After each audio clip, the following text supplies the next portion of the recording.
I came home from army training and found my driveway dead under 6 inches of fresh concrete. And the man who buried it was standing there admiring the finish like he'd just planted roses. No call, no note, no warning, just a smile on his face and a brand new courtyard where my only road used to be. And the part that still gets me is this: he truly believed I was the one out of options. You hear a story like that and your first thought is probably that can't be real. Or maybe what kind of idiot does that to somebody? Fair question. But to understand how a grown man talked himself into paving over another man's only access to his own house, you've got to go back a ways, because this mess didn't start with concrete. It started with paper, old county records, survey maps, and the kind of legal line most people ignore until it costs them a fortune. I live outside a little place in western Pennsylvania called Millbrook Ridge. It's the kind of area where the roads keep getting smaller the farther out you go until pavement turns into gravel, and gravel turns into something people still call a road, mostly because trucks have been bouncing over it for years.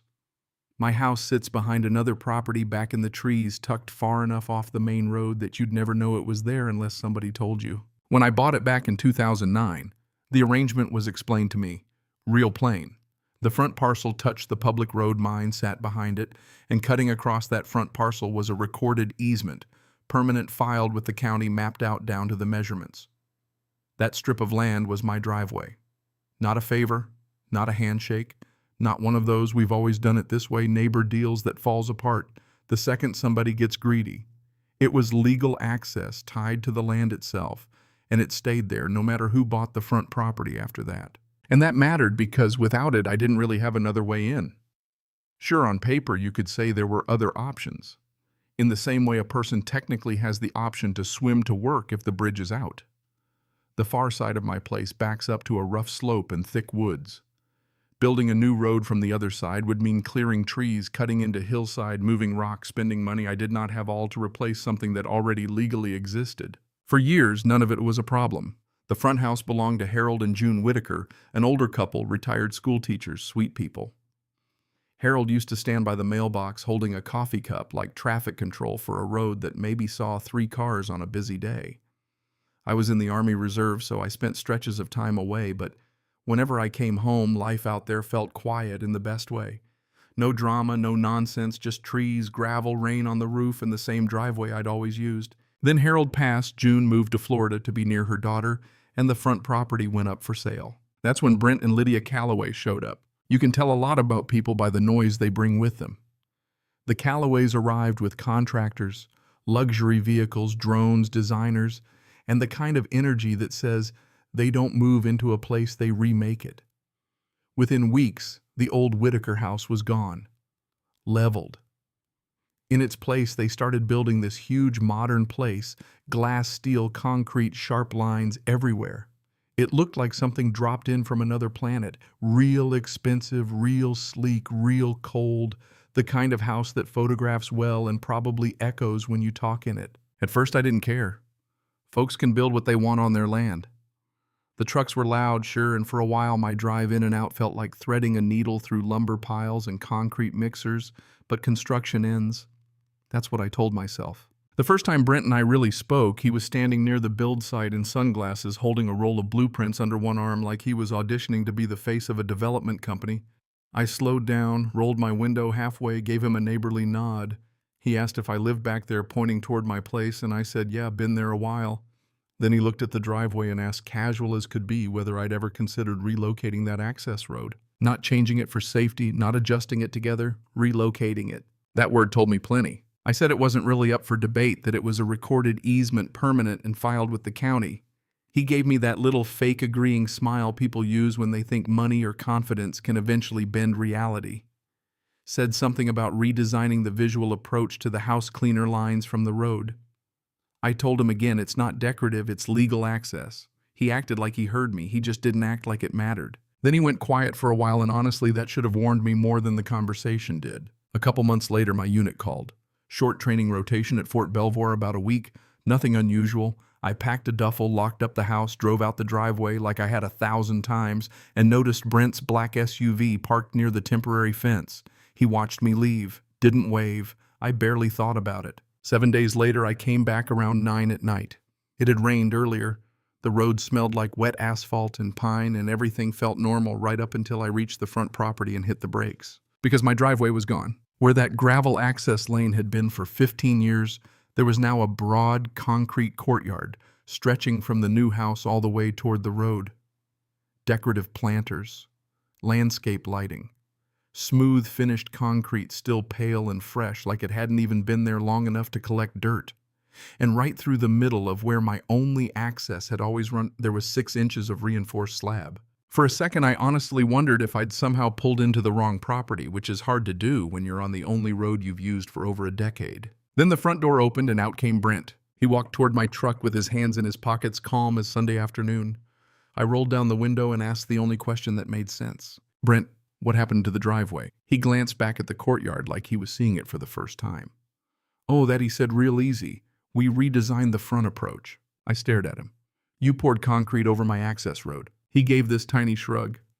Technically, it's part of the landscaping plan. That right there was the moment it stopped feeling like a misunderstanding and started feeling personal. I told him that road led to my house. He said maybe I could add another driveway from the side street. Now, if you've never been out in country like mine, that probably sounds reasonable. But he knew exactly what sat on that side woods grade rock money. He wasn't offering an alternative. He was pricing me out of my own rights. So I reminded him about the easement, recorded with the county, permanent, legally protected. He looked at me, smirked barely there, and said, well, if there's paperwork involved, I guess you'll have to sort that out with somebody. Then he turned around and walked back into his house. That was it. No apology, no pretending, no effort to hide what he'd done. Just a man going inside to enjoy his evening after sealing off another man's home. I didn't pound on his door, didn't scream. I was too stunned and too tired, and honestly, there's a kind of anger that gets real quiet before it gets useful. So I backed out, drove 10 miles to a sad little highway motel with flickering lights and an ancient vending machine, and spent half the night staring at the ceiling, replaying that conversation over and over. By morning, the shock had burned off, and the paperwork part of my brain had kicked in. I went home, or as close to home as I could get, parked by the road, walked in, and dug through my closing documents until I found the easement agreement. There it was, plain as day. Survey map measurements, location, a 30-foot wide strip right across the front parcel, exactly where Brent had poured that pretty little courtyard. The language couldn't have been clearer. Perpetual access easement. Permanent. Not optional. Not movable because a rich guy wanted a cleaner view from the road. I drove straight to the county recorder's office. The clerk behind the counter was an older woman with reading glasses hanging from a chain, the kind of person who has seen every flavor of neighbor stupidity known to man. I slid the documents over, asked for certified copies. She scanned the first page, then the map, and looked up at me over the tops of her glasses. Property dispute, she asked. You could say that. She stamped what I needed, handed it back, and said good luck in a tone that made it sound like I might need more than luck. Next stop was a surveyor in town, a guy named Paul Ramirez. Solid man, sunburned neck tape measure on his belt, looked like he trusted dirt more than people. He studied the map, asked what was sitting on top of the easement. I said, a concrete courtyard poured last week. He leaned back and let out this low whistle. That's either ignorance, he said, or ego. Turned out it was both. 2 days later, Paul met me at the property with a laser-level measuring wheel and a bundle of bright orange stakes. Brent's crew was still there carrying materials, working like the job was moving right along. Then Paul started measuring, stepping across that shiny courtyard like he was setting lines for a crime scene. Brent came out looking annoyed before he even reached us. What's this, he asked. Paul didn't bother arguing. He just checked the map, found the line, and drove the first orange stake right down where the easement cut through the slab. Thunk. Then another. Thunk. Then another. A straight, bright line across Brent's expensive front approach. Brent folded his arms and looked at me. You're really doing this? I held up the certified copy and said I didn't start it. He laughed like I was being dramatic, but I could see it in his face. For the first time, he understood this wasn't going away because I got mad. It was going away because he got sloppy. That same afternoon, I met with a real estate attorney in town, Melissa Harper. Calm woman, sharp eyes, office above a bakery that smelled like cinnamon all day. I told her the whole story. She read the easement, flipped through the survey, and said almost pleasantly, well, that is a very expensive mistake. We filed for an emergency injunction because when somebody blocks the only legal access to your home, judges tend to take that seriously. A few days later, the order came through. Construction stopped. And then Melissa found the part that turned this from bad to catastrophic. Attached to the property plans were utility maps. She laid them out on her desk, tapped one line with her pen, and said, "This is the underground electrical feed to his new house." It ran directly beneath the same easement strip. That's when I sat back and just stared at the page. Because now it wasn't only my access he had buried, he'd also built over the protected line corridor needed for utility access. In other words, he hadn't just blocked me out. He'd boxed himself in. Melissa called the electric utility not to make a speech, just to inform them. Utility companies, as it turns out, are not sentimental about this kind of thing. Within a week, 2 white trucks rolled onto the property. I was standing near the road when they got there.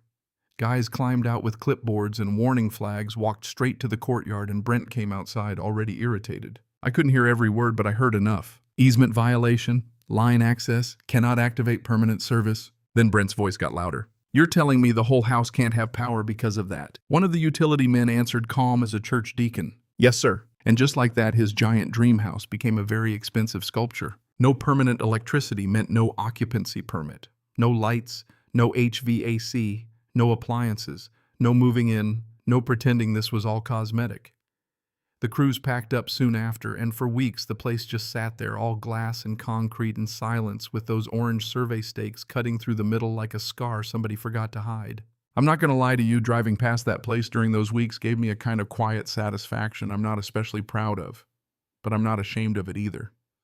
There's something about watching consequences arrive on time that settles your nerves. About a month later, the official notices hit. Court order, utility requirements, restoration demands. The message was simple: remove the slab, restore the easement, reopen legal access, or live in the dark. There was no sweet talking around it. No design spin. No cleaner visual line. 6 inches of reinforced concrete had to come out. Jackhammers showed up one morning just after sunrise. The sound was brutal, sharp, ugly, relentless. Decorative stone got ripped out. Lighting got torn up. Planters were smashed and hauled off. Chunk by chunk, Brent's masterpiece came apart right down the middle. I watched from the road one afternoon while he stood there with his hands on his hips staring at the damage. At one point, he looked over and caught me sitting in my truck. He didn't wave. Neither did I. The whole process dragged on for weeks: demolition, grading, restoration, then rebuilding the driveway exactly where it had always been. Same route, same width. Gravel back where gravel belonged. When the utility company finally confirmed access was restored, only then did they approve permanent power. By that point, almost 8 months had passed since the night I came home and found my road buried. 8 months of a finished mansion sitting dark. 8 months of Brent learning that arrogance gets expensive when it runs into county records and utility law. Sometime near the end of all that, he came to my door. First time he'd ever been to my actual house. He looked tired, smaller somehow, like the whole thing had finally knocked some air out of him. He asked if we could discuss a solution. I stepped outside and asked what kind. He said he was willing to buy my house. That offer hung there for about half a second. Then I said no. He tried one more angle, asked about relocating the easement properly, said they could compensate me. And I thought about that first night, his shrug, his smirk, that line about sorting it out with somebody. I thought about the motel, the walking in from the road, the months of legal work, just to reclaim something that had never stopped being mine.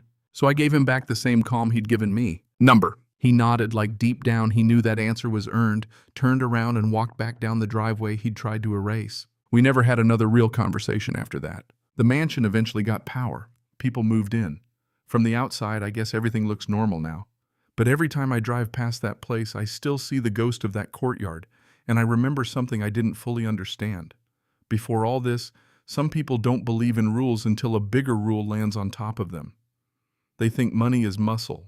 Confidence is permission, and inconvenience only counts when it happens to them. What I learned from that mess wasn't noble or pretty.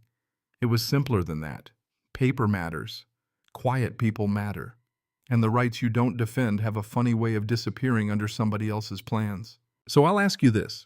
If you came home and found your only driveway buried under your neighbor's concrete, would you have fought the way I did all the way through, or would you have taken the money later and walked away? And where do you draw the line between justice and revenge when somebody tries to bulldoze your life and call it landscaping? Tell me what you think. And if you've ever dealt with a neighbor, an HOA, or anybody else who acted like your rights were just an obstacle in their way, I'd love to hear that story too.